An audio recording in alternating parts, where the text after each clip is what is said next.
nobody's really been covering the GamerGate 2 situation like Mark Kern, who goes by Grummz on Twitter. He is, of course, one of the OGs who actually knows his stuff. He was a World of Warcraft developer and just an all-around good guy at the end of the day. He's been making the rounds on people's interviews and doing people's YouTube shows. I unfortunately asked him too late, and he's not accepting interviews now. Dang, maybe he'll come on my show eventually. I've been friendly with him in the past. But for now, he has burned himself out of this sort of thing and is just trying to report the news, not gain clout from it. Now, of course, we talked yesterday about how Jeremy Griggs was getting into it with Matt Walsh. That's the Geeks and Gamers head with the guy from the Daily Wire. Absolutely a big happening at the end of the day. Now, Grummz, of course, was saying similar, that the guy from the Daily Wire is disingenuous, just trying to get in on this like it's a grift. And the Daily Wire actually responded to him. Really funny stuff. So let's actually check into what he said in just a moment. My name's John Delarose. I am the editor-in-chief of FandomPulse.com. I report on the news, and of course my ace reporters who work under me also do. We're covering video games, movies, TVs, comics, books, everything you can think of in pop culture, and we're making sure that we are fighting back against the woke establishment as hard as we possibly can. So make sure to bookmark my site, FandomPulse.com. Read it every day. We really appreciate the readers out there. And of course, subscribe to this channel and hit the like button. You guys are the best who do so already, and I appreciate you being here. Let's get into the news. So this is what Grummz was saying the other day. It's official. The Daily Wire is not sincere. Yeah, no way. They act like they care about games, but they don't. Of course, I guess people are right about Matt Walsh, but I'd like to hear it from Matt himself. Do all reporters suck like Greg Ree from the Daily Wire here? So this is Greg Ree. I don't know who this is. He's a head writer, and I guess he was on Tucker Carlson, and now he is on the Daily Wire. Hey, Matt covered GamerGate 2 and a clip of your recent interview. Hello, fellow gamer. On a show today, Elon just posted the monologue. Wanted you to know we're very interested in this story. Please keep us in mind. If you have anything to add or any other ideas, thank you a lot for your work. Thanks also for your work on StarCraft. My lock sound on my Tesla is Siege Tank sound. You obviously struck a chord with me. And so here he is. Awesome. I may have some ideas.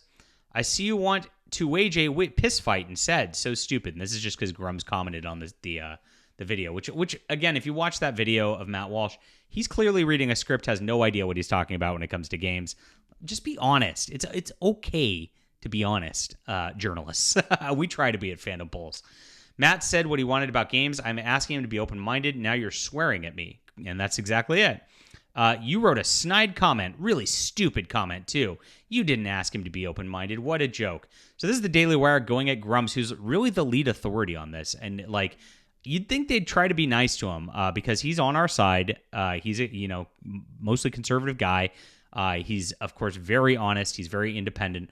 But the media really doesn't want independent people. And of course, that's the truth about things. That's why you kind of got to start your own thing like I have. And if you are not just in lockstep with everything they say ever, you get this kind of treatment. That's how it goes. And so here it is. The Daily Wire guy admits it. It's not a secret that Matt doesn't like games. He mentions that repeatedly in his monologue. That doesn't preclude him from talking about the issue. I kind of agree on that level, but it's a little different because the way that it was presented, they were trying to make it seem like, hello, fellow gamers. And it's ridiculous.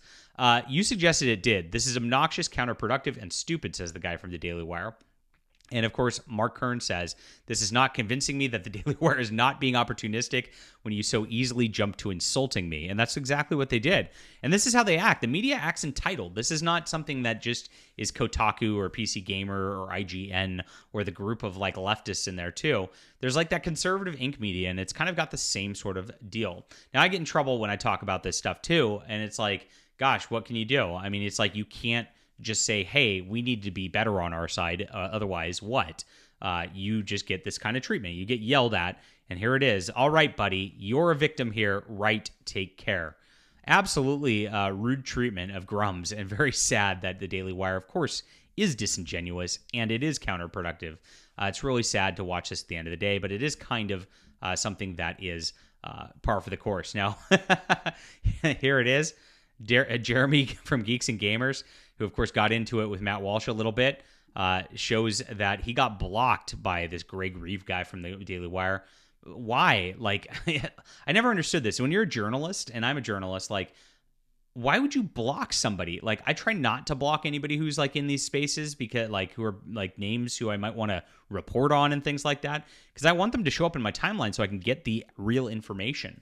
If it's like somebody like if it's Zoe Quinn, if it's Anita Sarkeesian, I want to see their tweets, so I don't want to block them, and I frankly don't want them to block me. It's counterproductive again, but this is it. This is like showing the tribalism at the end of the day, and that's kind of the par for the course of what the Daily Wire does, unfortunately.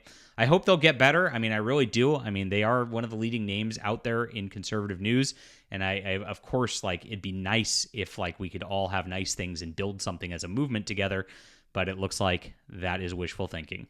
Leave a comment down below with what you think about this. Hit that like and subscribe button. We'll be back soon.